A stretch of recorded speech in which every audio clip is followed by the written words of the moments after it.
Some years ago, when I was watching random films off of YouTube, starting them, and if I was invested in them enough, finish them, films which I would never have heard about or viewed otherwise, because it's not like they're in any canonical lists. They're just random telefilms or James Bond knockoffs from the 1970s. It's how I viewed films like Darker Than Amber, for instance, or what's the film with Anthony Hopkins? Alistair MacLean, based off of an Alistair MacLean novel. I don't remember the name of the film.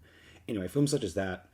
And eventually I came across a film starring Ernest Borgnine titled The Ghost of Flight 401, which I managed to finish because I was actually emotionally moved by the first third of it, which I found inexplicable. I'm thinking, what's going on here? Is it just me? Is Ernest Borgnine, I guess a good, likable actor? That's a part of it, I suppose. Good old Cabby. Well, what's... it was unfortunate when he was eaten by a cougar in The Simpsons off screen. That was my first exposure to Borgnine, probably. Anyway, so Ghost of Flight 401, I'm thinking, wow, who is this director, Stephen Hilliard Stern? Is he a good director? What's going on here? Based upon his filmography, it didn't appear that this was the case. Later on, maybe a year or two after that, my good friend Noel Oakeshott was just telling me about how amused he was that he viewed a Western from 1984 that aired on HBO, this telefilm titled Draw, which starred James Coburn and Kirk Douglas. He was kind of talking about it as an amusing instance of Kirk Douglas toward the end of his career, still attempting a kind of an action, kind of gunslinger role. I wound up viewing Draw my own accord.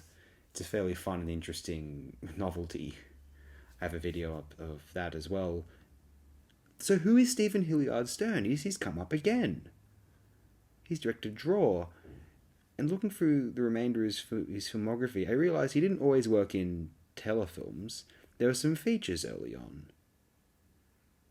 Harad Summer is a sequel to a more well-known film, and is actually the more likeable of these two kind of, post-sexual revolution sort of naughty comedies which attempt to exploit a certain impasse between generations for the sake of uh-ohs. Anyway, the initial film, which I don't recall the name of, but the initial film's just set at the college, Harad College. I think that's the name of the film. Yeah, this is Harad Experiment. The first film was just set at the college, the kind of, progressive college, if you will. And then Harad Summer is when the pupils go back and they kind of try to interact with their parents and, talk to the outside world about what it's like. That was a more interesting... They're interesting as, a kind of dissections of what 1970s culture was like. Culture produced by and for the 1970s. They're very fascinating. Well, Harad Summer more so, perhaps. The first one's just kind of annoying. I'm not going to lie. But we move on now. I'd like to discuss a couple of other pictures from Stephen Hilliard Stern very quickly before we get into the feature being discussed today. In 1982, The Ambush Murders is quite a well-done procedural that also quite effectively and sincerely, seemingly, tackles the issue of police brutality and race relations in the United States, a topic which has remained frightfully relevant to this day. And then we have films such as Murder in Space, 1985, an odd novelty, very bizarre, and the genuinely effective and Tangerine Dream scored This Park Is Mine, 1986. We're not going to discuss those today. Of course, we're talking about 1981's A Small Killing, starring Ed Asner and Gene Simmons. Spartacus, Gene Simmons. So this is a silly premise. A police detective goes quasi-undercover, and he recruits this college sociology professor, I believe sociology, and she's portrayed by Gene Simmons, he's portrayed by Ed Asner, and she's going to help him uncover this killer, this / drug dealer who's been operating amongst the homeless areas of their city. So this is a really silly premise. However, I'm kind of surprised finding that the actors really make the film. Their chemistry is tremendous. We all kind of know Ed Asner as a fairly likable performer. He's very believable, and he just, he really sticks out of the screen here. And then Gene Simmons, toward the end of her career, is a very experienced and believable performer as well.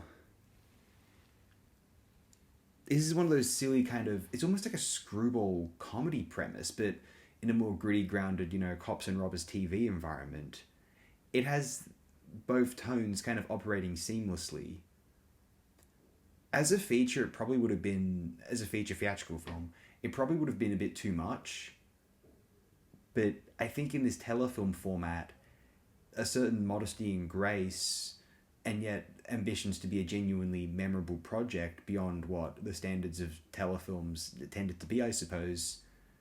A Small Killing is a film that I was willing to finish a couple of years ago, and was able very easily to do so again now.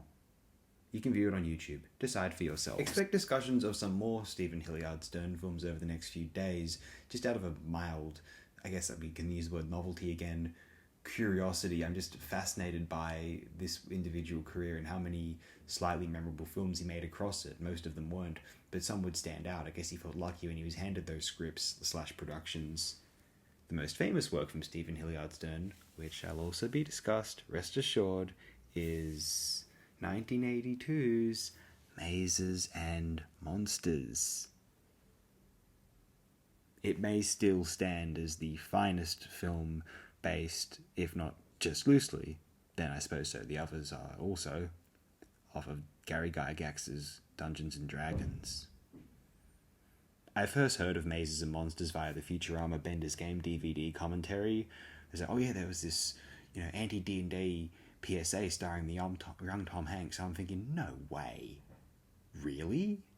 Sure enough, years later, I looked it up, and there it was. And Stephen Hilliard Stern directed it. Wow. He keeps popping up. Because I feel like he's cursed me, or he's there's some omen where he keeps popping up, and so I need to appease his spirit in order to move on. That's what's happening here. AOD's going superstitious. Well, we'll try and have fun with that.